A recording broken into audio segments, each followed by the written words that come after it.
Intro पहले कर लें? अच्छा, कोई देख भी नहीं रहा हमारा शो, कैमरे लगा के जा चुके हैं। सो खैर, यार हमें वैसे भी कोई नहीं देख रहा, और हम जिस शो पे हमें उस पे भी कोई नहीं जो देख हमारा रहा शो यार, कंडक्ट कर रहे हैं वो भी हमें नहीं वो देख भी रहे। हमें नहीं देख रहे खैर, हैं, अस्सलाम कोई वालेकुम जी। दिलचस्पी नहीं है। और मेरे साथ आज एक मेहमान मौजूद हैं। ये कौन है? वो ये ख़ुद बताएंगी, और कैसे बताएंगी ऑब्वियसली जब गुफ्तगू शुरू होगी तो आपको पता चल जाएगा कि कौन है और क्या करती हैं। मैं आपको ये बता सकता हूँ कि मुझे कहाँ मिली, तो मुझे मिली और फिर बड़े अरसे से हमारी ये मुलाकात ड्यू थी, तो आई एम रियली ग्लैड कि आज फाइनली किसी तरीके से ये पॉसिबल हो गया। और अभी मैंने बता रहा था कि बहुत अरसे से हमने ये भी प्लान किया था कि मैं एक शो शुरू करूँगा जिसमें मैं कुछ अपने मनपसंद आर्टिस्ट्स के इंटरव्यू किया करूँगा, और क्योंकि मुझे उनका काम और उनकी बातें पसंद है तो मैं चाहूँगा कि दुनिया भी देखे कि हम किन को पसंद करते हैं या किन से एडमायर होते हैं, किन से इंस्पिरेशन लेते हैं। तो ऐसे कुछ फनकार हैं जिनको मैं बुलाना चाहता हूँ अपने पास, इसी तरह जैसे आज आपको बुलाया।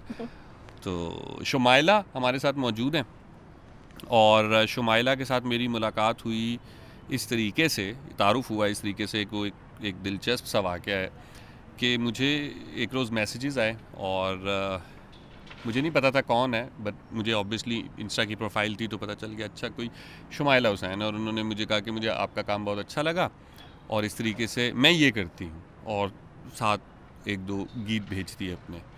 मुझे लगा जैसे कोई, जो मेरी एक पहली थॉट थी, शायद मैंने आपको कोई बताया भी होगा, मुझे लगा अच्छा शायद कोई हमारी तरह का कोई स्ट्रगलर है जो बिल्कुल ऐसा ही है। जो मार्केट में ना काम ढूंढ रहा है, तो कहता है यार मैं भी कुछ करता हूँ, मेरा भी काम देख लो। तो मैंने कहा अच्छा चलो ये तो कोई अपनी जैसी हैं तो सुन लेते हैं।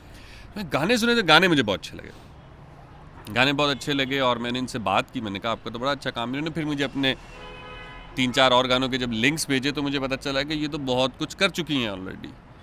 उसके बाद हमारी अभी आप यही कह सकते हैं कि चंद घंटों की ही जो भी मैसेजेस में बातचीत हुई थी, उसमें इन्होंने मुझे अपना एक गीत भेजा और कहा ये सुनो, ये कैसा लगता है। और मैंने वो गीत सुना, और वो गीत सुन के मैं तो बस खो गया। मैंने कई बार सुना, फिर मैंने अपने आसपास बैठे हुए लोगों को सुनाया, और जिस जिसको सुनाया उसको मज़ा आया। इनसे मैंने बात की तो इन्होंने कहा कि यार आप इस गाने का अगर कुछ करना चाहते हैं, कुछ भी, चलें आपकी मर्ज़ी, जाएं, आपके ज़हन में है कोई कॉन्सेप्ट, कोई वीडियो।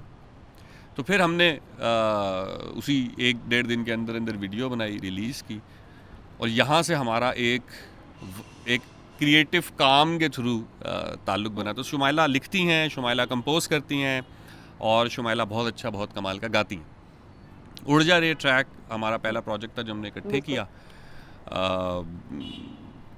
बहुत सारे लोगों की काविश थी ऑब्वियसली, लेकिन उसका रिस्पांस बड़ा मज़ेदार गया। और मुझे जो सबसे अच्छा और इंटरेस्टिंग रिस्पांस था वो ये था, मैंने उस वक्त भी आपको बताया था कि मैंने जब उड़ जा रे बनाया तो मैंने अपने एक बहुत पुराने दोस्त को, जो हम कभी कभी इकट्ठे बहुत सारे प्लान्स और ख्वाब देखा करते थे और बातें किया करते थे, तो मैंने उसको भेजा। तो उसने मुझसे पहली बात की, उसने कहा ये सब मिले कहाँ से तुझे, ये सिंगर कौन है और तुझे कैसे मिल गई। तो हमारे लिए ये एक बात जो थी ना, वो थोड़ी सी नाकाबिले यकीन सी भी थी। तो चलें शुमाइला, आप ऑडियंस को बताएं आप कब से गा रही हैं। यार मैं कब से गा रही हूँ, कोई 12 साल हो गए। 12 साल 12 से। साल से गा रही हूँ। नहीं, उससे पहले तो बचपन में भी गाती होंगी ना। कहाँ से वैसे ये डिस्कवर हुआ था कि मैं गा सकती हूँ? यार हमने ना क्योंकि हम लोग ज़रा अब्बा वो थे, क्या कहेंगे उसको, सोशल काम ज़रा ज़्यादा करते थे, हाँ। तो और बहन भाई काफ़ी ज़्यादा थे। हाँ, माशाल्लाह। तो ये होता था कि आज ये घर है, स्कूल से आए तो शिफ्टिंग हो रही है, तो मैं तो बड़ी खुश होती थी कि अब हम एक नए घर में जाएंगे, नई कहानियाँ होंगी। तो हम एक घर में शिफ्ट हुए, और वहाँ पर ऊपर वाला घर बन रहा था और नीचे हम रह रहे थे। तो हम काफ़ी सारी फैमिली थी, तो ऊपर का घर खाली होता था। तो वो जो घर नहीं होता जिसमें सीली सीली दीवारें और खाली, ये शहर पिंडी। तो उस वक्त वो गाना आया था, गुड़ से मीठा इश्क, इमली से खट्टा इश्क। हाँ। गाना था। तो मेरे भाई उस वक्त साउथ अफ्रीका गए थे, तो उन्होंने मुझे एक रिकॉर्डर, उनको ये पता था ज़रा गाती वाती है इस तरह की। तो मैं फिर वो रात को जब सब घर वाले सो जाते थे, तो मैं फिर ऊपर जाती थी, और फिर तब मैंने अपनी आवाज़ सुननी शुरू की कि वो तो एक इको आता था ना जब आप गाते, तो मैं कहती थी कि कुछ तो है बात जो मुझे समझ आ रही है। लेकिन कोई उस तरह का फैमिली बैकग्राउंड नहीं था जिसमें कि आप गाना वाना सीख पाते उस तरह। बस ये था कि कहीं 4 लोग बैठे हैं तो आओ शुमाइला गाना सुनाओ ज़रा, तो सुना दिया, शुमाइला बड़ी खुश हो गई, लेकिन दूसरी बार डांट भी दिया कि बस अब और ना सुनाओ। ऐसी फैमिलीज़ होती हैं। हाँ। तो मैं उस पर रिकॉर्डर में जब मैंने रिकॉर्ड की आवाज़ें, तो वो आनंद बख्शी का लिखा हुआ गाना था, गुड़ से मीठा इश्क इमली से खट्टा इश्क, तो उसका ताल का। का। हाँ। तब मैंने ये डिस्कवर किया था कि मैं यही करूँगी। हाँ, मतलब मुझे इसमें बहुत मज़ा आ रहा है और ये मुझे हैरान बहुत हाँ। कर रहा है। मतलब कोई और चीज़ मुझे इतना मज़ा शायद नहीं दे रही थी। हैरानी का तो उस वक़्त नहीं पता था, लेकिन अब पता है कि ये। तो तब मुझे लगा कि मैं यही करूँगी। तो उसके साथ पढ़ाई भी चल रही थी, फिर मैं फ़ाइन आर्ट्स की स्टूडेंट रही, तो वो फिर चलता रहा। वहाँ ज़रा और खुल के आप चीज़ें अपना एक्सप्लोर कर सकते हैं। अब ये बात बहुत लंबी हो जाएगी, तो मुझे रोकना भी पड़ेगा आपको। नहीं, ठीक है। कि वो तो वहाँ पर मुझे लगा कि हाँ, उससे पहले बचपन में स्कूल में इधर-उधर गा लिया, लोगों के गाने गा लिए, और तब ये था कि ये पता लग गया था कि हाँ, मैं गा सकती हूँ। तो मुझे इसको जानना है कि मैं इसको और ये कैसे बेहतर हो सकता है। अच्छा, मेरे कुछ 1-2 ऐसे दोस्त हैं ना म्यूजिशियंस, वो जब अपनी सिंगिंग के बारे में ना बड़े फ़ख्र से ना एक बात अक्सर करते हैं, वो अपने बचपन में भी जाते हैं ना, तो उनकी कोशिश होती है कि वो बताएंगे यार हमारा जॉनरा ना बड़ा डिसाइडेड था, हम बड़े सुनते थे, हम भी शौक गाने, लेकिन ऐसे सुनते थे या फलां को सुनते थे। अच्छा, मेरा अभी तक डिसाइडेड नहीं है। हाँ। मेरा जॉनरा अभी तक डिसाइडेड नहीं है। मतलब लेकिन कोई एक स्टाइल या कोई एक टाइप तो सोची होगी कि यार मैं ये करूँगी, ये नहीं करूँगी। यार ऐसा कुछ भी नहीं है। मैं तुम्हें सच बिल्कुल ईमानदारी से अगर बताऊँ तो वो ये है कि मुझे बस ये है कि जो मेरा हस्बैंड है वो गिटारिस्ट है और वो म्यूजिशियन है, तो वो उसका वेस्टर्न म्यूज़िक है बहुत ज़्यादा। मैंने वेस्टर्न भी बहुत सुना, क्योंकि मैं 2004, 5, 7 तक अमेरिका जाती रही, तो वहाँ वर्कशॉप्स और वहाँ का एक तरीका और था, पाकिस्तान में वो मिल ही नहीं रहा था। तो वो एक वेस्टर्न चीज़ भी वहाँ से मिली और कुछ वर्कशॉप्स ली, तो वोकल की वो सारा कुछ तो पता लग गया। दूसरा वो वेस्टर्न, और मैं ईस्टर्न, क्योंकि वो चल रहा था घर में, बेगम परवीन अख्तर भी चल रही हैं, तो मेहदी हसन खान साहब, फ़तेह अली खान साहब, ये सब कान में पड़ता था। तो वो सारी चीज़ें मिल मिला के कुछ जो बनता है, वो जो आप लोग सुनते हैं, वो है। और जहाँ मुझे लगता है कि जब मैं म्यूज़िक बना रही होती वहाँ मैंने कभी ये डिसाइड नहीं किया कि यार ये गाना है और इसमें इस तरह से ये इसका बीट पैटर्न ये होगा, और ये मैंने डिसाइड किया हुआ है कि यही कॉर्ड स्ट्रक्चर होगा और ये ऐसे ही होगा। ये आज तक नहीं किया मैं। अच्छा, जब वो वापस थोड़ा सा चलते हैं, आप बता रहे थे कि जब सोच लिया कि यार यही करना है, तो वहाँ से बाकायदा करने तक, मतलब ऐसा पहला साज उठाना, गिटार, ये कैसे इजीली हो गया? नहीं, इजीली तो अभी भी नहीं लेकिन वो जो इजीली नहीं है उसकी मुझे आदत भी हो गई है, और मैं उसका भरपूर मज़ा भी अब ले रही हूँ, पिछले कोई 3, 4, 5 सालों से ले रही हूँ। तो इजी तो नहीं था, क्योंकि आप उस घराने से भी नहीं थे, और फिर क्योंकि वो घर में अब्बा की तरफ से बचपन से ये था कि जो महसूस करो वो कहो, तो वही किया। तो जब वही किया तो उसका रिस्पांस तो बहुत बुरा मिला। तो फिर मैंने दोस्ती कर ली आईने से मैं फिर शीशे के आगे खड़े हो जाना और अपने आप से सवाल करना, जो आज तक कर रही हूँ मैं, कि मैं कौन हूँ। तो जब आप अपने आप को शीशे में देखते हैं तो आप नहीं बता सकते कि आप कौन हैं। तो वहाँ मुझे ये हौसला मिलता था कि जब मुझे खुद ही नहीं पता मैं कौन हूँ, तो मुझे फलाने की बात इतनी बुरी क्यों लग रही है। तो उसका भी एक हौसला मुझे मिलता रहा। फिर जब मैं निकली यहाँ पर, तो मैंने शुरू में जो हादसात हुए मेरे साथ, जैसे कि एक तो बचपन में अमेरिका चली गई, 17 साल की होंगी मैं, आईडी कार्ड भी शायद। अच्छा, अमेरिका तुम बड़े सदमे से कह रही हो, यहाँ लोग बड़ी खुशी से जाते हैं। हाँ, मैं बचपन में अमेरिका चली गई, मतलब कहाँ किसी थर्ड वर्ल्ड कंट्री में भेज दिया था क्या? ऐसा दुख क्यों है? मैं तो पढ़ने गई थी, और अब्बा, क्योंकि अब्बा की मैं, मतलब मेरे जब मैं पैदा हुई तो उसके बाद एक और भाई हो गया 10.5-11 महीने बाद, तो अब्बा ने पाला। तो फिर वो जो अब्बा की तरबियत थी, वो फिर हम, मतलब इश्क ही किया मैंने उनसे, कि जो उन्होंने कह दिया बस वो ये पढ़ाई कंप्लीट कर लो। जी ठीक है, तो पढ़ रहे हैं, तो गा तो रही थे साथ साथ। उसी में एक मौका मिल गया बाहर जाने का। कुछ गोरे हमें ले गए वहाँ पे, कुछ वर्कशॉप्स उन्होंने कराई, बल्कि मैं उनका नाम लेना चाहूँगी, Mary Wilson the Supreme, Diana Ross का एक बैंड होता था। वो तो उस वक्त तक उनकी डेथ हो चुकी थी, लेकिन बाकी के जो उनके मेंबर्स थे, तो वो मुझे वहाँ ले गई। वहाँ हमने वर्कशॉप्स की, वहाँ हमने मज़ा, मतलब बहुत मैंने मज़ा किया वहाँ पे। मतलब मुझे बहुत खुला महसूस हुआ बाहर जाके। तो जब मैं यहाँ आई तो यहाँ मुझे कुछ ज़्यादा साउंड अच्छा नहीं लग रहा और इस तरह के मसले मसाइल, लेकिन ये था कि यहीं रहना था, मोहब्बत थी मुझे पाकिस्तान से और है। तो फिर जगह जगह स्टूडियोज़ में गई, तो यहाँ पर एक लड़की अगर आकर कुछ बताएगी, क्योंकि लड़की म्यूजिशियंस हैं नहीं क्योंकि उन्होंने सिर्फ गाना गाया ही है, कंपोज या इस तरह का कुछ नहीं किया। तो मैं अपने गाने हमेशा से बनाना चाहती थी कि मैं दूसरों के गाने मैं क्यों गाऊं, क्योंकि वो कहीं ना कहीं आप फिर उन्हीं के जैसे हो जाते हैं, आप अपनी आवाज़ शायद नहीं ढूंढ पाते। और वो जब मैं अमेरिका गई तो जो वर्कशॉप्स उन्होंने हमें कराई तो हम वही अपने 2-3 गाने याद करके गए हुए थे, लंबी जुदाई और इस तरह के जो गाने वो हम हर जगह सुना देते थे। तो वहाँ से उन्होंने कहा यार तुम्हारा अपना अपना क्या गाना है, तो ना उस वक्त लिखना आता था ना कुछ इस तरह पता था, लेकिन ये है कि उन्होंने मेरी आवाज़ बना दी थी कि तुम अपनी आवाज़ तो ढूंढो। फिर वहाँ से आने के बाद मैंने अपने भाई को कहा कि मुझे गाना लिख के दें। वो अभी लिखते हैं मेरे, उन्होंने बहुत से गाने लिखे, नासिर हुसैन। तो उनको मैंने कहा कि आप मुझे गाना, वो उस वक्त इश्क में थे, मतलब भाभी के साथ इश्क था। तो उन्होंने मुझे गाना लिख दिया, नैन लड़े छुप के बड़े, छुप छुप के बड़े। अब वो गाना हाथ लग गया, पीछे खत आता था और इधर गाना। तो वो मैं गाना लेके अपने एक दोस्त के पास गई और वो, मैं उस वक्त आर्ट्स कॉलेज में पढ़ रही थी, तो मैंने उसे कहा, मैंने कहा यार ये गाना आ गया है। उसने पहले कहा गाना लिखवाओ, मैंने कहा गाना आ गया अब। तो उसने कहा अब इसे कंपोज करेंगे, नुमान लशारी उसका नाम। तो उसने मुझे कहा कि यार ये तो बड़ा अच्छा लिखा हुआ है। तो उस तरह से उसने गाया कि नैन लड़े छुप के बड़े, छुप छुप के बड़े। तो मुझे बड़ा अच्छा लगा। मैंने कहा यार एक लिखी हुई चीज़ ये बन गई है। तो उसने मुझे कहा कि अब तुम बनाओ। तो एकदम से मैंने कहा कि जा मेरी गई सैया देख गई रे। तो उसने मुझे कहा तुम तो कंपोजर हो, तो गाना बन गया। तो इस तरह ये स्थाई बन गई। ठीक है। उसके बाद बातें करके उसने घर आ गए। अब मैं जो मुझे मिल रहा है मैं उसे गाना सुना रही बहन को पकड़ के वो रोटियां बना, मैंने वो नहीं सुने।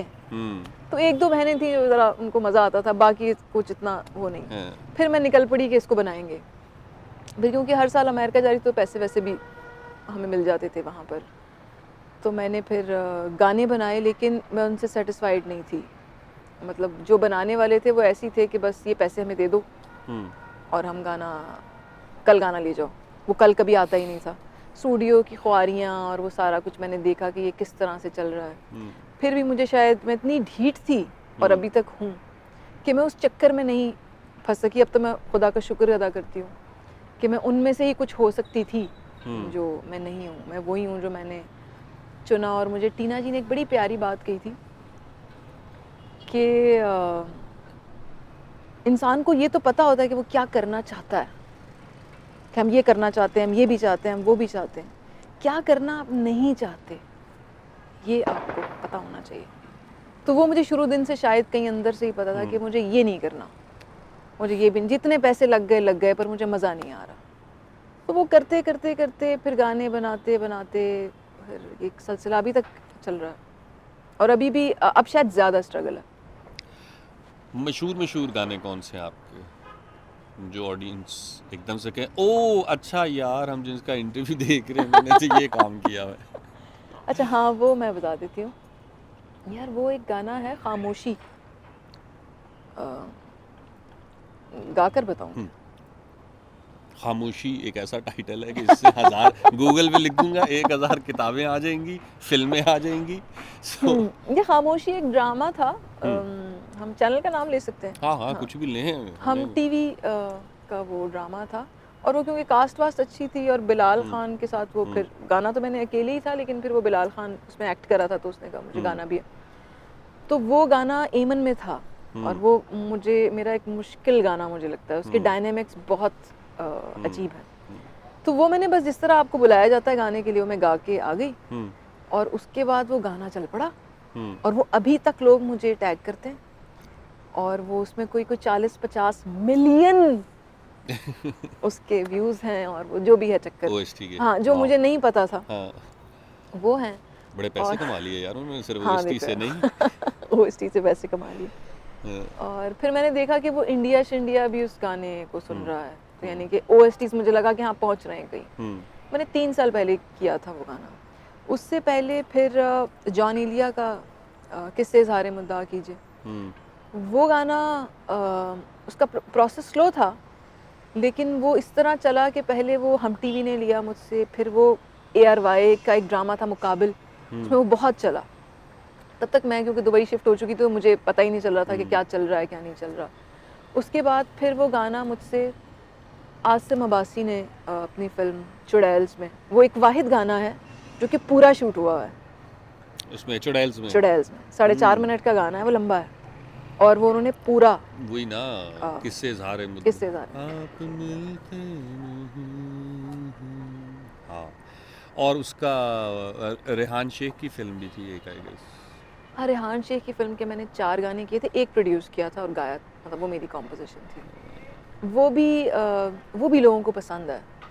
मतलब मेरे गाने जिस तरह पहुंच रहे हैं वो उसकी मैं शायद चाहती हूँ उसी तरह पहुंचे, क्योंकि हर रोज़ मुझे कोई ऐसा गाना कोई टैग करता है जो मैं कहती हूँ अच्छा ये अभी भी कोई सुन रहा है बैठकर, तो ये मेरे गानों का चक्कर कुछ इस तरह से है। तो वो आप माशाल्लाह इतना काम कर रही हैं, तो आप कोक स्टूडियो में, वीलो में वो बिस्किट घी के और भी बड़े, मतलब आप बहुत लोग, म्यूजिक में तो पैसा है ना, तो ऑफर वगैरह नहीं हुई? यार मुझे 2014 में मुझे कोक स्टूडियो ऑफर हुआ था और वो ये था कि ज़ुहेब हसन का एक गाना था जो मैंने करना था, जो बाद में फिर जोई ने किया। कौन सा वाला? ये गाना मुझे नहीं याद। ज़ुहेब हसन का जोई ने एक गाना किया हुआ अच्छा, 2014 में मुझे ऑफर किया था उन्होंने। तो वो गाना तो मुझे इतना पसंद नहीं था, लेकिन मैंने कहा चलो कोक स्टूडियो ट्राई तो करते हैं, कुछ नया सीखने को मिलेगा। वो सब कुछ हो गया, डन हो गया सब कुछ। उसके बाद मुझे कॉल आई कि आपने 2 साल का कॉन्ट्रैक्ट होगा जिसमें आपने हार्मनीज भी करनी है पीछे, 3-4 लड़कों में आप भी होंगी। तो मैंने कहा यार कॉन्ट्रैक्ट 2 साल का नहीं मैं कर सकती। हार्मनीज मुझे पसंद है, बैकिंग वोकल्स मुझे पसंद है, लेकिन मुझे ये पता था कि कोक स्टूडियो में कहीं वो बहुत अच्छे से इस्तेमाल नहीं होते। वो लड़कियां लड़के गा तो रहे होते लेकिन आपको सुनाई नहीं देते वो। तो वो मुझे लगा कि नहीं यार ये तो मैं नहीं, मतलब मैं बंद नहीं सकती कि रोज़ाना जॉब की तरह आपने 2 सीज़न आपने 3 सीज़न आपने सिर्फ पीछे बैकिंग वोकल्स करने हैं। तो मुझे उस वक्त मुझे नहीं वो ठीक लगा और मैंने उनको इनकार कर दिया, मैंने वो नहीं किया। तो फिर इनकार कोक को कर देना और फिर तो आप इतनी समझदार कैसे हैं कि मतलब हम लोग तो काम के पीछे भागते हैं, सीधी बात है, जहाँ से भी हम तो पैसे भी नहीं पूछते कि भाई पैसे कितने हैं, किसी को कहो कि इसका क्या बजट है, यार तेरा भाई है ना, तो हम तो ठीक है उसमें चलते, अगला कहता है यार अब अगले ने कह दिया कि हमारा भाई है। कॉपीराइट्स का क्या सीन है, क्या वावेला है? कॉपीराइट्स का तो मैंने बहुत रिसर्च की है। कॉपीराइट्स वाले भी शायद मुझसे कुछ पूछें कि आप भी अगर अपनी कुछ चीज़ें हमें बताना चाहें तो हम कॉपीराइट्स में डालेंगे। कॉपीराइट्स का ये था कि मुझे लगता है कि ये हर आर्टिस्ट का बुनियादी हक है, जो चीज़ उसने बनाई है वो उसकी है। अब वो किसी को मुफ्त देता है या 200 रुपए की देता है या जितने की भी देता है, ये उसका राइट है। आपके पास अगर कोई काम करवाने आपसे आता है, कोई ये जितने भी सेट हैं, जितने भी ये चैनल्स हैं या जितने भी ये प्रोडक्ट्स हैं, ब्रांड्स हैं, वो जब आपके पास आते हैं तो वो आपको एक अमाउंट देते हैं कि ये अमाउंट है, आप हमें गाना बना दें। तो हम उन्हें गाना बनाने के लिए तैयार हैं, वो हमारे पास खुद आए हैं, लेकिन वो कहते हैं कि ये सारा कुछ हमारा है अब इन पैसों के एवज़, क्योंकि पूरी दुनिया में ये राइट्स नहीं है। कंपोज़र का एक 25% कंपोज़र है और 25% जो है आपके लिरिक्स हैं, और बाकी जी, और 50% जो है वो आपका प्रोडक्शन है, जो उसको रिलीज़ कर रहा है या आप खुद ही प्रोड्यूसर हैं। ये है एक तरीकाकार। तो इसमें वो सब कुछ आपसे ले लेते और आपके हाथ पैर इस तरह बांध देते, बिल्कुल आप बन जाते, और वो गाना आप फिर परफॉर्म नहीं कर सकते। अगर आप कहीं परफॉर्म करेंगे तो वहाँ पहुँच जाएंगे। अगर आप अदील मुझसे कहे कि मुझे ये गाना चाहिए, तो मैं कहूँगी अदील मेरे तो हाथ बंधे हुए, मैं कैसे गाना हाथ खोल के गाना आपको दूँ, क्योंकि वो तो मैं उनको दे चुकी हूँ। तो ये हमारे मुल्क में ज़्यादातर जो लोग हैं वो यही कर रहे हैं, और ना इसके बारे में कोई बात करने में। अच्छा, बाकी दुनिया में ऐसा नहीं है? बाकी इंडिया में ऐसा नहीं है। इंडिया में जावेद अख्तर साहब और इन लोगों ने ये राइट्स के लिए लड़े हैं बाकायदा, और बड़ी उन्होंने स्ट्रगल की है इसके पीछे। पिछले 30 साल से 20 साल से वो राइट्स दे रहे हैं, सबको मिल रहे हैं वहाँ पर। हाँ, जो बड़ी बड़ी कंपनीज़ हैं वो किस तरह से ख़रीद रही हैं आर्टिस्टों को, उनको किस तरह से चला रही हैं, वो एक अलग चक्कर है। मुझे वो चक्कर पसंद ही नहीं है। मतलब मुझे एज एन आर्टिस्ट मुझे आज़ादी पसंद है। या और तो मतलब सेट अमाउंट ही बहुत बड़ी हो ना, फिक्स अमाउंट हाँ इतनी बड़ी बिल्कुल। आपको दे दें कि आप गाना खुशी से दे दें, फिर तो चले बात अच्छा समझ में ऐसा आती होता है कि जो कुछ बड़ी फिल्म्स होती हैं ना उसमें वो आपसे राइट्स लेते हैं, उसकी वजह होती है। उसकी वजह ये है कि आपने हज़ारों दुनिया में हर जगह वो चीज़ चलनी है और आर्टिस्ट एकदम से उठे और कहे मैं गाना नहीं चलने दूंगा, तो उनके लिए प्रॉब्लम क्रिएट हो जाएगी। उनका करोड़ों रुपए लगा हुआ है एक फिल्म के ऊपर और हाँ आर्टिस्ट उठ के खड़ा हुआ ये मैं नहीं दूंगा, तो हाँ वो आपको फिर इतना पैसा दे देते हैं कि जो आपको इतने अरसे में मिलना होता है उन राइट्स के थ्रू, तो वो आपको पैसे दे देते हैं। तो यहाँ वो पैसों में भी इंटरेस्टेड नहीं है ऐसे तो और 4-5 महीने तो लटका भी देते हैं, हाँ इतनी लटका देर भी में देते डॉलर हैं। के हाँ ऊपर चढ़ जाता है हाँ और हमारी औकात और नीचे चली वो जाती है। आपको पैसे देने में भी इंटरेस्टेड नहीं है, राइट्स देने में भी इंटरेस्टेड नहीं है और आपकी इज्जत करने में भी इंटरेस्टेड नहीं है। ये सबसे ज्यादा तकलीफ है। ये तकलीफ की बात है। अच्छा फ्यूडल है, मतलब कॉर्पोरेट में भी हाँ बैठ के ना इनकी सोच वही है कि वही यार है। हम ना कोई एहसान कर रहे हैं शायद इस पे, तो पैसे भी हमने 6 महीने बाद देने हैं, पैसे भी अपनी मर्जी के देने हैं और आर्टिस्ट की इज्जत भी नहीं करनी। बिल्कुल नहीं करनी। और प्रोड्यूसर्स भी इस तरह ट्रेन हुए हैं इनके कि या तो वो डम है या फिर वो बिहेव ऐसा करते हैं, बिहेव ऐसा करते बिहेव हैं ऐसा करते हैं, सेलिब्रिटीज के सामने बिल्कुल ठीक होते हैं। ठीक होते हैं। तो बिल्कुल। ये चीज़ मैंने नोटिस की है और जो फिर भी मुझे टेंट्रम्स हाँ वाले लोग आज है ना, मैंने नया लफ्ज सीखा रिसेंटली, टेंट्रम्स, तो वो देखे हैं मैंने, जिनके टेंट्रम्स होते हैं उनके साथ बिल्कुल ठीक होते हैं। बिल्कुल ठीक होते हैं। अच्छा मैंने शुरू में ना बड़ा राइट्स का उनको समझाने की कोशिश की, कॉन्ट्रैक्ट्स भेजे, मैंने देखा यार ये तो मेरे 4-4 5-5 महीने यानी कि आधा साल खा जाते हैं। वो आपको उस पॉइंट पे ले आते हैं, आपको इतना थका देंगे कि आप कहेंगे यार तू सब कुछ ले ले मुझसे, ये काम तो करो, बीच में फंसा देते हैं। बिल्कुल ऐसी ही है, इनकी फीडबैक ही नहीं मुकरी होती, ये कर दें ये ये कर दें। हाँ एक सिगरेट पिला दो यार, गुफ्तगू गहरी हो गई है। और ब्रांड्स जो है ना मेरे पास ब्रांड्स भी फिर वो मेरी तरह के ही आते हैं। जिल्द ब्रांड आ जाएगा मेरे पास हाँ कि हमारी ये किताबें हैं, इसका कुछ कर दें ये वो, और जो भी फिर उनका बजट होता है वो फिर बस ठीक है। मुझे तो खैर मुझे लगता है कि वो हम तो अपना काम करें जो हम कर रहे हैं। मैं अभी भी मेरे एज अ प्रोड्यूसर मेरे बजट्स बहुत ज़्यादा नहीं हैं, मतलब मुझे लगता है कि इसमें मेरी चीज़ें हो रही हैं क्योंकि मैं एक ऐसी फैमिली से हूँ जहाँ पर बहुत बेसिक पे ज़िंदगी गुजारी है हमने। खाना खाएं, घूमें फिरें, पढ़ाई करें, ये 3 चीज़ें ही थी बस। तो कभी ऐसी वो ख्वाहिशें नहीं रही कि मर्सिडीज़ ही चाहिए मुझे, तो उसके लिए फिर आप कॉम्प्रोमाइज़ करते हैं बहुत ज़्यादा। अब मैं देखती हूँ लोगों को करते हुए। एक तो चलें कॉपीराइट पे मेरी अंडरस्टैंडिंग अभी बहुत कम है, सो मुझे ना कॉपीराइट शायद इतना हिट नहीं करता अभी। हालांकि आप जैसे और भी मेरे आसपास दोस्त हैं जिनकी वजह से मुझे ये थोड़ी बहुत आगाही हासिल हो गई है कि भाई हमारा जो हक है वो हमें मिलना चाहिए। मुझे ज़्यादा तकलीफ इस चीज़ से होती है कि कॉर्पोरेट आपको आपके रंग में नहीं रहने देता। बिल्कुल। वो कहता है यार ये देख रहे हो ना, ये कैसे कर रहा है, तुम भी ऐसे करो। So saying no to corporate या saying no to mainstream commercial work का मतलब है फिर आपको काम नहीं मिल रहा, नहीं मिल रहा, आपने खुद ही काम करना है। आपने खुद ही करना। सो आप अपना काम खुद कर रही हैं, लेकिन मुश्किल काम है, and you are aware of that. yes. ठीक है ना कि यार अच्छा भाई एक शशका है, एक स्टूडियो की अपीयरेंस है, एक कॉर्पोरेट की बैकिंग है, आपके व्यूज जाते हैं, फेम है, उसी हिसाब से फिर दुनिया आपको डील भी करती है। आपको लगता है कि नहीं उसके अलावा जो ये एक अपना प्रोसेस चल रहा है आज़ादी से, खुले से, ये जो स्टाइल है ये वाकई कैरी किया जा सकता है? मतलब इससे पैसे बन सकते हैं? क्योंकि सुन रहे होंगे ना लोग एमी जज्बाती होके चल ना पड़े बाद में गालियां दें, बोले यार हम जुमाइला के पीछे चले, 1 रुपया ना कमाया जिंदगी में। नहीं ऐसा नहीं है, पैसे हैं, उतने पैसे हैं कि जिसमें आप एक भरपूर ज़िंदगी गुजार सकते हैं अगर आप आर्टिस्ट हैं, अगर आप ऑनेस्ट हैं अपने साथ, अगर आप इस फील्ड में सिर्फ इसलिए आ रहे हैं कि हमें पैसे कमाने हैं, जो कि लोग आए शुरू में तो मुझे लगता है सिंगर गाना ही गाना चाहता है, लेकिन जैसे ही वो गाता है और वो देखता है कि यार ये तो कुछ सीन बन रहा है, तो फिर उसे सब कुछ चाहिए होता है। फिर वो जो सब कुछ के चक्कर में आप पड़ते हैं तो फिर गाना कहीं बहुत पीछे रह जाता है। ये मैंने देखा है बड़े बड़े आर्टिस्टों के साथ, गा भी रहे हैं, वो हर महीने गाना आता है, लेकिन आपको मज़ा नहीं आता। वो लॉन्ग मज़ा क्यों नहीं है वैसे? इट्स जस्ट कि क्वांटिटी ज़्यादा है या वो सर्कल ही उनका कोई सही नहीं है? प्रोसेस है ना।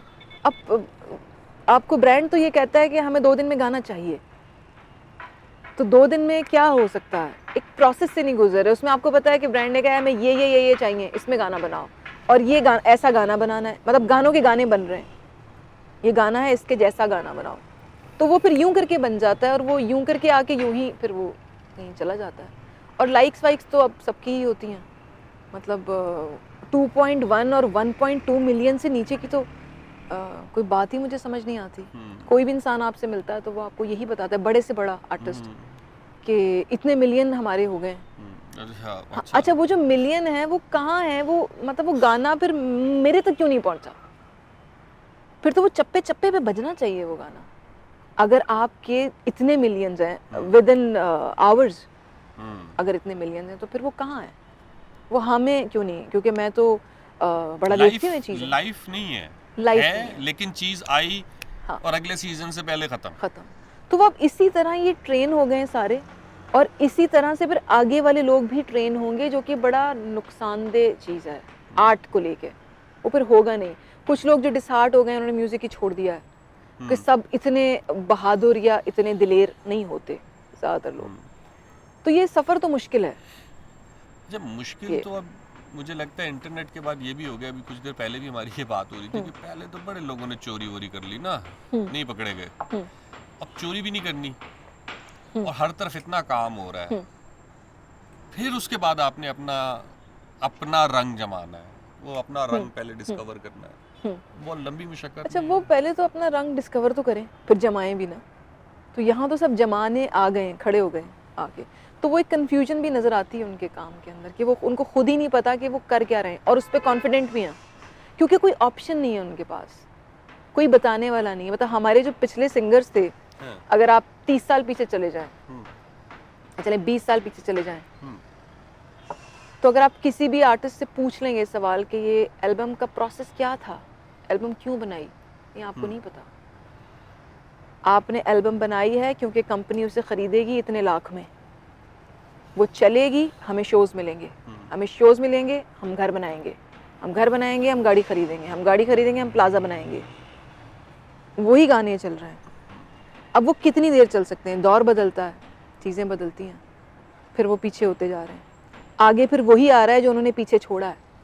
जो पीछे छोड़ा है वो कुछ नहीं है, बिल्कुल खाली है। तो मैं अब जब लोगों को देखती हूँ तो वो कहते हैं कि यार ऐसा गाना हो जो हिट हो जाए। मेरा वो प्रोसेस ही नहीं रहा हिट वाला, हिट हो जाए।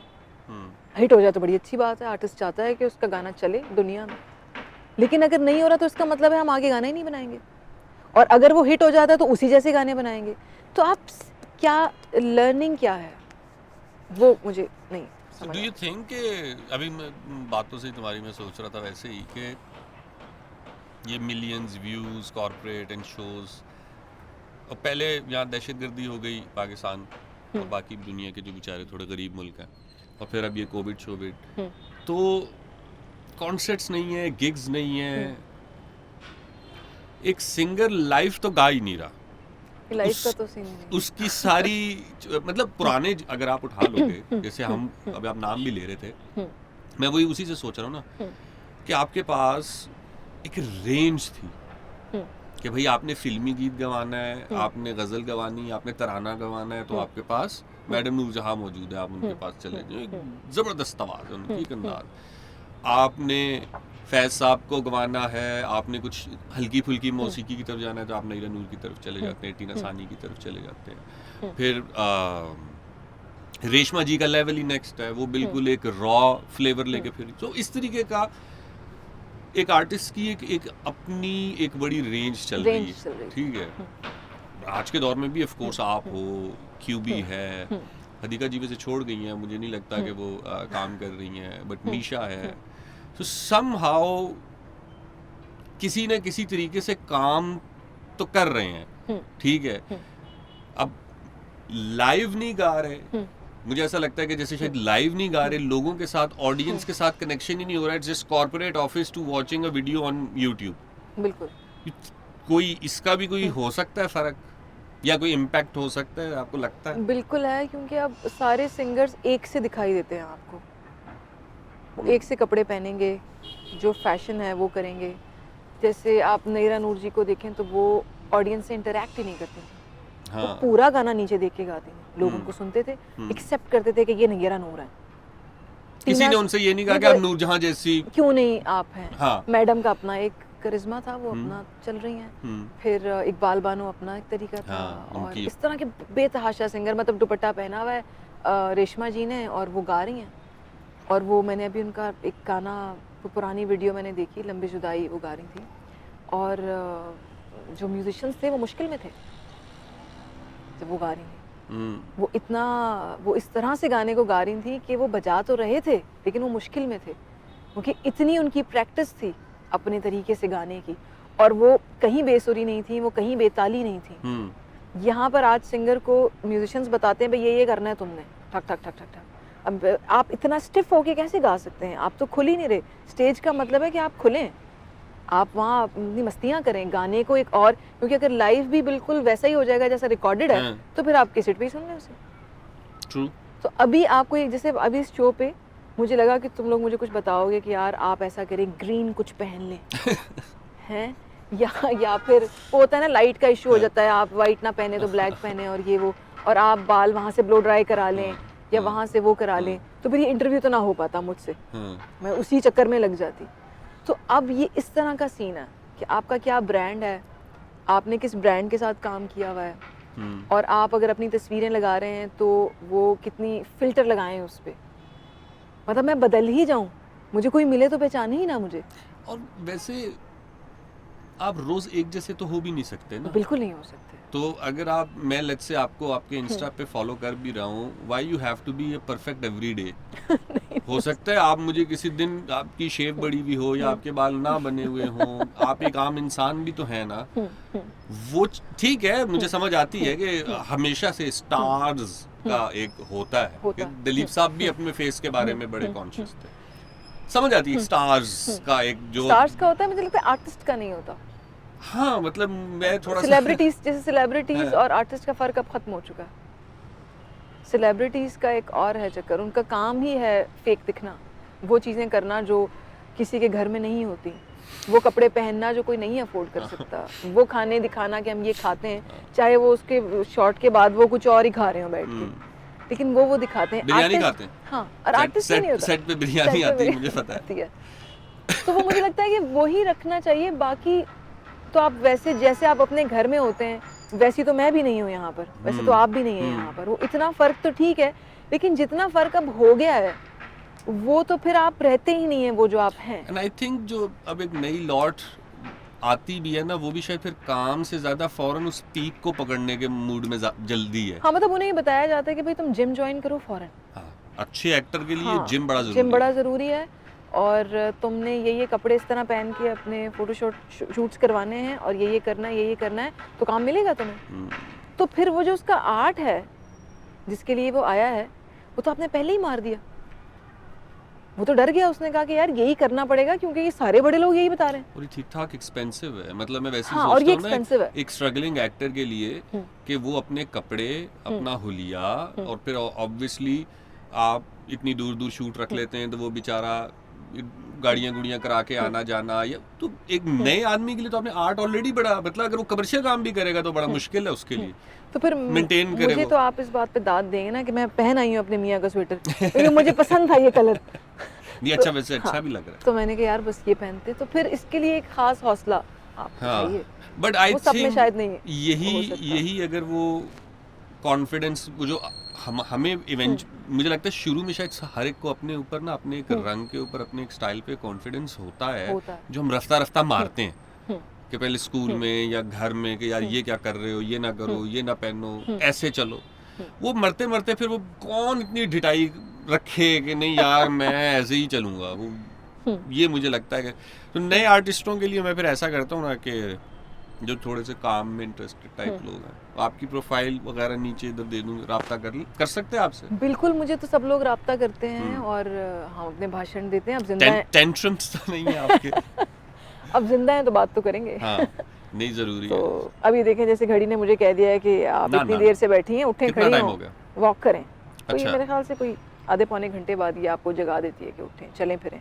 आपने जाना भी है, वो कितने बजे जाना है? नहीं, वो मुझे अभी है ना वक्त? अभी वक्त है हमारे ठीक है। पास, हम अच्छा, और बुराइयां कर सकते हैं। और बुराइयां कर सकते हैं। नहीं, हम और काम पे आ जाते हैं। हाँ, काम की बात शुरू कर में बनाए OSTs, हम्म, जिंगल्स, हम्म। एक दो दफ़ा मैंने भी टीवी पे देखे। मैं जब आवाज़ पहचानता हूँ ना, मुझे बड़ी हंसी आती है। अरे जिंगल्स मुझे जिंगल्स पसंद है। नहीं, मैंने पिछले दिन जेब हाँ। का भी एक आजकल जिंगल चल रहा है, तो मैं पहले नहीं फील होता था। अब आप जब किसी बंदे से मिल लेते हो ना, फिर जब आप उसकी आवाज़ जिंगल के पीछे देखते हो ना, आप कहते हो मैंने तो पैसों के लिए काम किया। नहीं नहीं, ऐसा कुछ नहीं है, ऐसा कुछ नहीं है। कौन से कैमरा थे जहाँ मुझे देख के ये बात बता? तो OSTs, जिंगल्स एंड देन गजल, यही है सफर का रास्ता।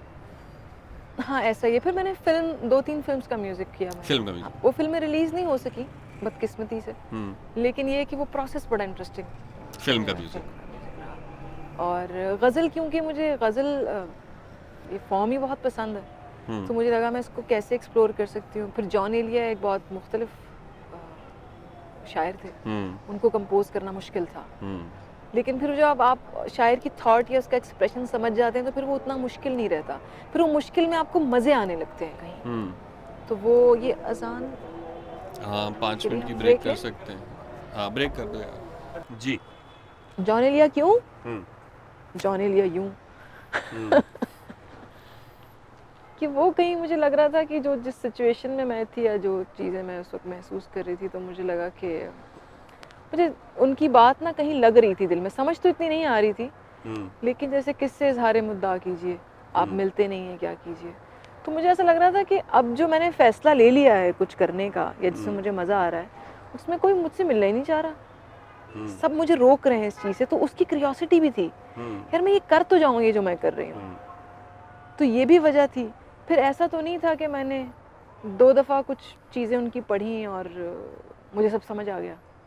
फिर मुझे लगा कि एक लंबा काम है, उसको मैं पढ़ती रही, बीच में कुछ प्रोजेक्ट्स आ गए, वो भी दोस्तों यारों। आज तक मुझे दोस्तों यारों ने ही काम दिया है कि कोई ड्रामा बना रहा था तो उसने कहा कि हमें गाना बना दो, तो हमने कहा यार जॉन एलिया को करते हैं। ये मैंने, क्योंकि वो कंपोज किया हुआ था, तो इस तरह ड्रामों में वो गाने आ गए, कुछ अलग से बना दिए। फिर 2015 में मेरी शादी हुई कि मिड में, और 2016 में मैं फिर दुबई चली गई।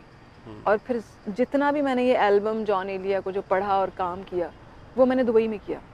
और दुबई मुझे बिल्कुल पसंद नहीं है, मुझे वो जगह ही नहीं पसंद। लेकिन मुझे जो सेंस ऑफ सिक्योरिटी वहाँ दिखती है कि आप किसी भी वक्त में अपना घर खुला छोड़ के नीचे जा सकते हो, मुझे कोई जज नहीं कर रहा, मुझसे कोई सवाल नहीं कर रहा तुम कौन हो, तुम कहाँ से आई हो, या तुम ये नहीं करोगी तो तुम्हारे साथ हम इस तरह से सलूक करेंगे।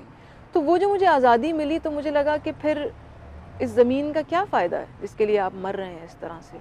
यहाँ तो आप अगर कुछ करना चाहते हैं और 4 लोग आके अगर आपको कहते हैं कि सही नहीं है, तो आप कर तो रहे होते हैं, लेकिन वो उसके अंदर एक बदमज़गी आती है आपके आर्ट में। तो मुझे लगा ये ठीक नहीं है। तो फिर वहाँ मैंने जॉन एलिया को पढ़ा बड़े मज़े से, पहले भी पढ़ रही थी, और फिर शायर की थॉट मैंने समझी, और जो एक्सप्रेशन था वो बहुत अच्छा था, वो कहीं मुझसे मिलता था, उसमें वो सच था कि जो वो महसूस कर रहे हैं।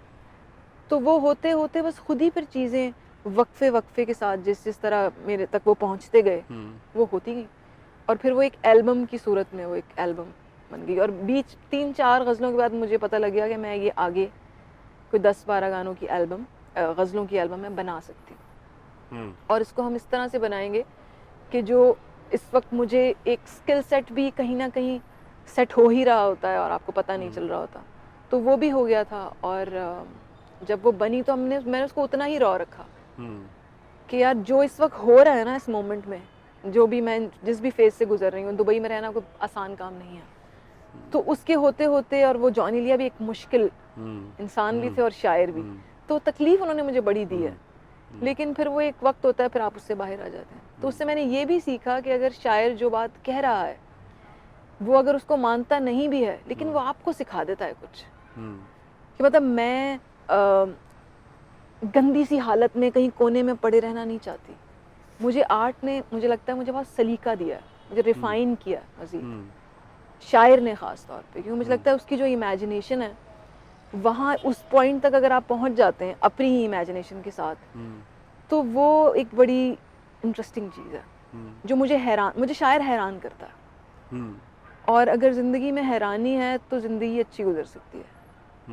अगर हैरानी नहीं है, चाहे आप मैं दुनिया की किसी भी जगह पे हूँ, तो मैं बहुत बोर महसूस करती हूँ। हाँ, उदास में मतलब मुझे उदासी पसंद है, आप रहें 2-4 दिन उदास, में रहती भी हूँ, लेकिन बस उसके बाद फिर आप निकलें, फिर कुछ करें, फिर उदास हूँ कुछ करें, और आप मुझे रोक सकते हैं क्योंकि मैं कुछ भी बकवास करूँगी। नहीं, मैं वो उदासी से मुझे याद आया कि हमारे दोस्त से बड़े अच्छे साथी थे, उनका एक बड़ा छोटी बहर की गज़ल थी, उसका शेर था कि दर्द से खलासी है इसलिए उदासी है, इसलिए उदासी है। so, उनको भी ना दुख पसंद था, वो कहते हैं दुख दूर जब से हुआ तब से उदास हो गए कि दुखी क्यों नहीं है। तो ये भी एक मिजाज है, तबीयत मतलब है। अगर मुझे एज एन आर्टिस्ट कोई चीज़ तकलीफ नहीं पहुंचा रही जो मेरे इर्द गिर्द हो रही है, और मैं चाहती हूँ कि ऐसा ना हो, तो फिर मैं एज ए ह्यूमन भी फिर बहुत ज़ीरो लेवल पे हैं आप।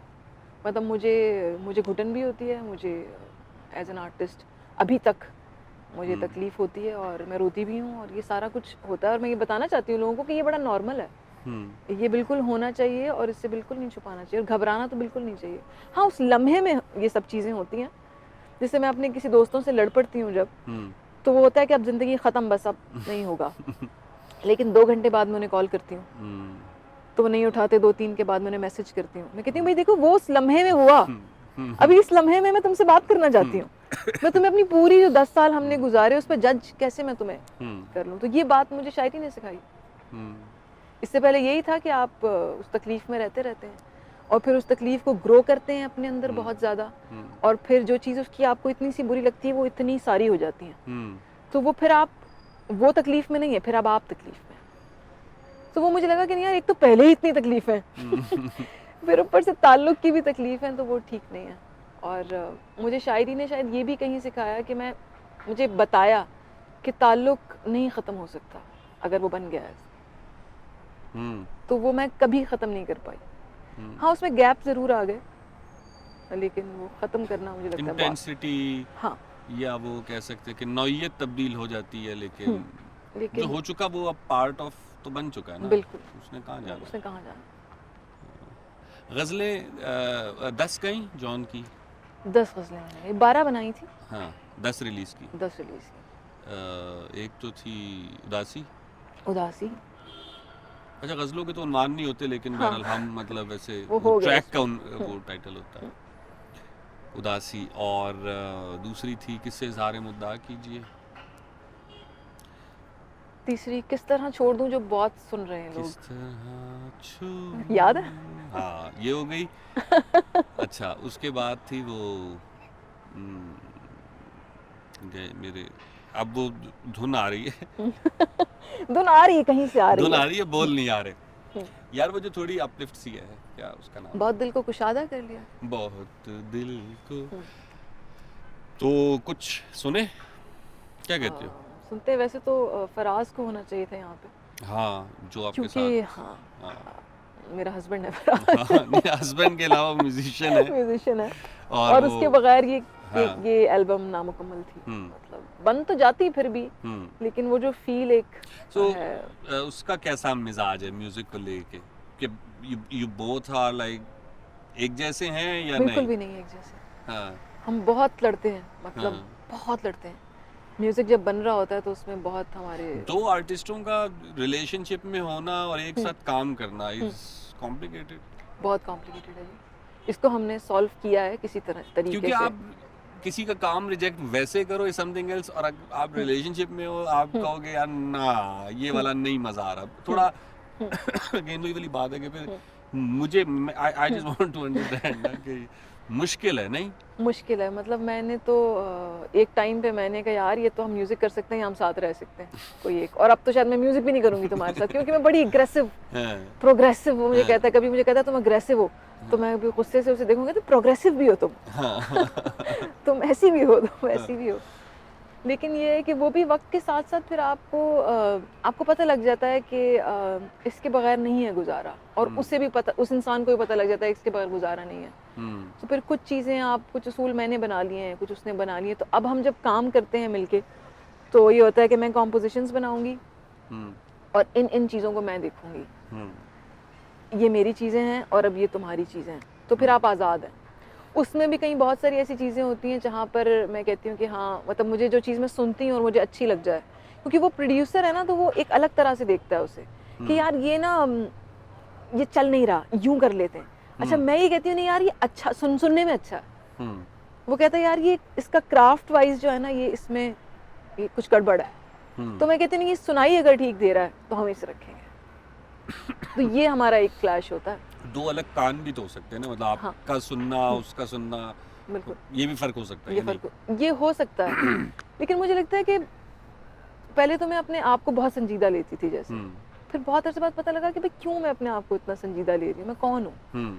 तो मैंने संजीदा लेना ही छोड़ दिया। लेकिन काम को मैं संजीदा लेती हूँ, लेकिन काम को भी मैं इतना संजीदा लेती हूँ कि वो ऐसा ना हो जाए कि वो रोबोट की तरह सुनाई दे आपको, जैसे मुझे अभी गाना सुनाई देता है। तो वो क्योंकि वो दूसरे काम भी कर रहा होता है कुछ सीखने के लिए, तो वो उसमें रोबोट होना बनता है।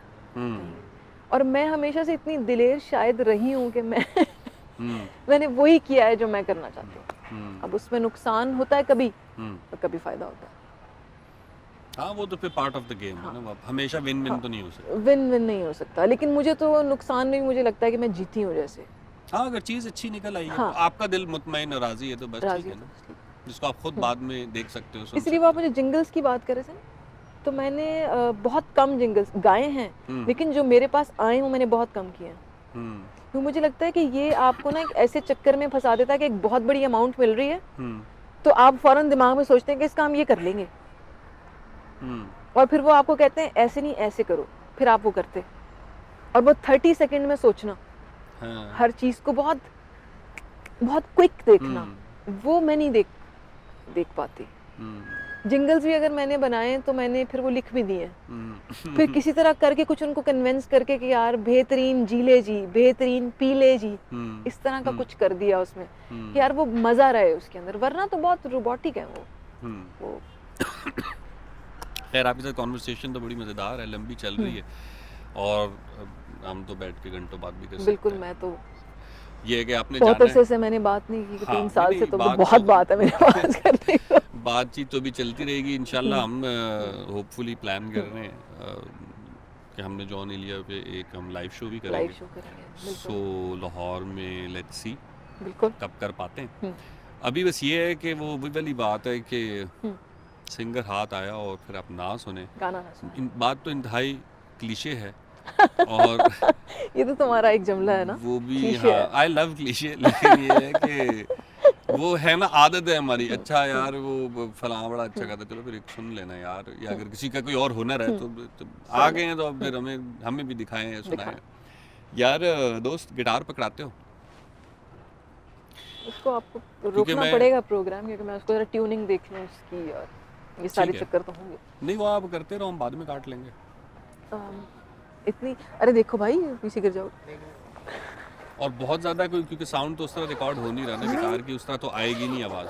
वो ना आए आवाज़, लेकिन मुझे सुर तो सही सुनाई दे।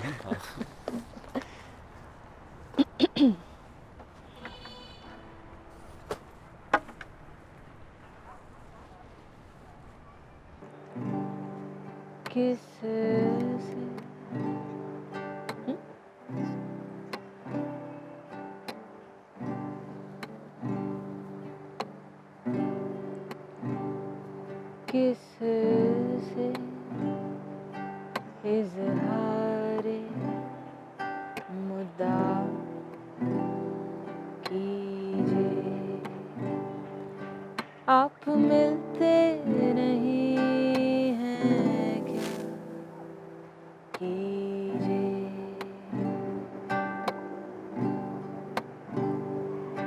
आप मिलते नहीं हैं क्या कीजिए,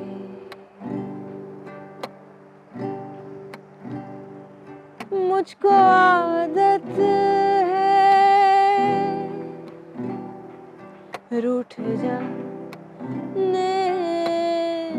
की, आप मुझको मना लिया कीजिए,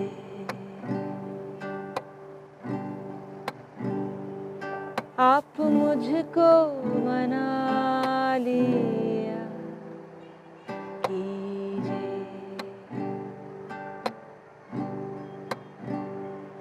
रंग हर रंग में है दाद तलब, खून थूकूं तो वाह कीजिए,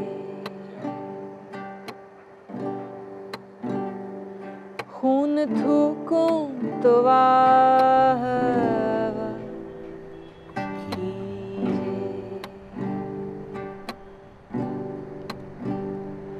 आप मिलते नहीं हैं क्या कीजिए। यार बहुत एक और हो जाए। एक और एक और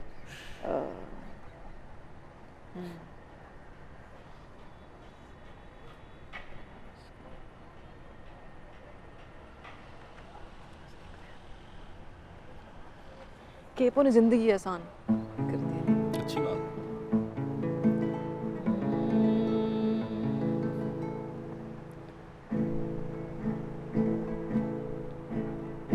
बेकरारी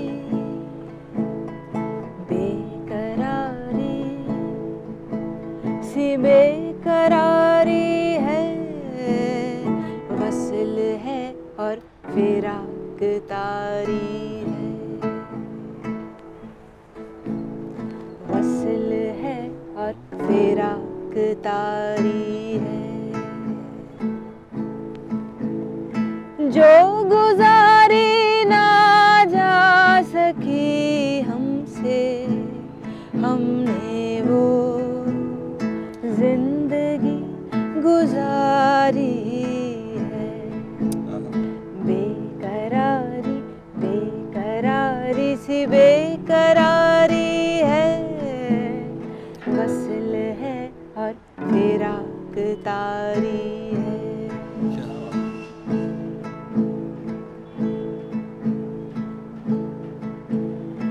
बिन तुम्हारे कभी नहीं आई,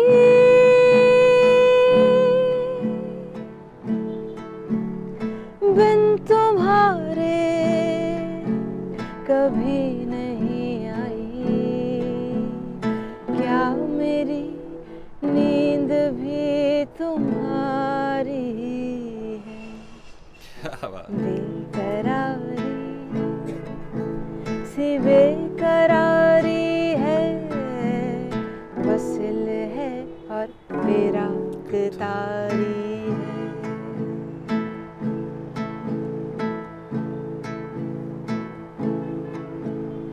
उनसे कहियो, उनसे कहियो,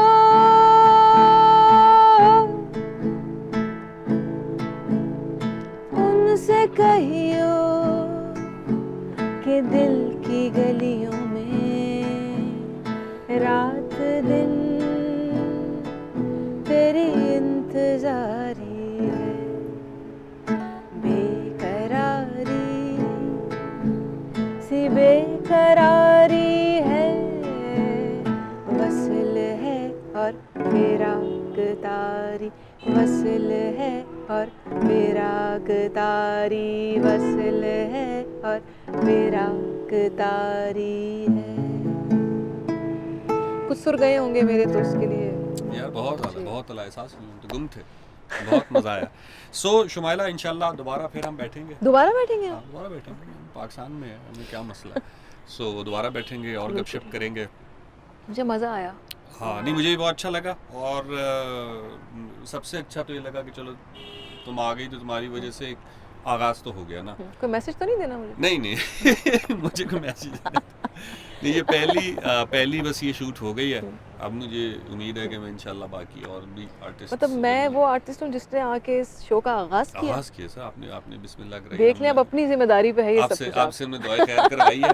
सो अब बिल्कुल, देखते हैं बिल्कुल। इंशाल्लाह कैसे आगे बढ़ता है। बहुत शुक्रिया। आपका बहुत शुक्रिया। और हम अपनी वीडियो में शुमाइला का चैनल भी ऐड ऑन कर देंगे, आप देख सकते हैं, इनके चैनल पे जाके इनके गाने सुन सकते हैं। बहुत कमाल का म्यूज़िक बनाती हैं। बातें आपने, अगर यहाँ तक आपने वीडियो देख ली है तो आपने सुन ही ली होगी। सो बस अपना ख्याल रखें, एंजॉय करते रहें और देखते रहें। Bye bye.